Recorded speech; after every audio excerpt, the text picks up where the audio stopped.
नमस्कार. शासन 4 यूट्यूब चॅनलवर आपलं सर्वांचं खूप खूप स्वागत आहे. तर आताच्या घडीची सर्वात मोठी ब्रेकिंग न्यूज म्हणजे अखेर राज्य सरकारी कर्मचाऱ्यांसाठी मोठी खुशखबर.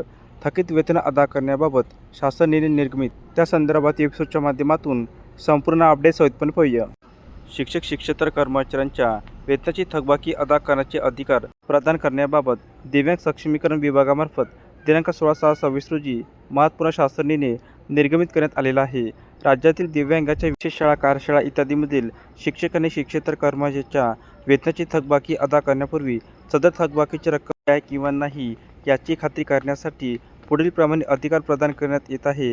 वित्तीय अधिकार नियम पुस्तिकेनुसार मुख्य कार्यकारी अधिकारी जिल्हा परिषद व जिल्हाधिकारी मुंबई शहर आणि उपनगर थकीत वेतन अदा करण्याचे अधिकार प्रदान करण्यात येत आहे. तसेच मुख्य कार्यकारी अधिकारी जिल्हा परिषद यांनी मुख्य लेखा व वित्तीय अधिकारी यांच्यामार्फत तपासणी करून थकीत वेतन निधी वितरित करण्याचे निर्देश देण्यात आले आहे.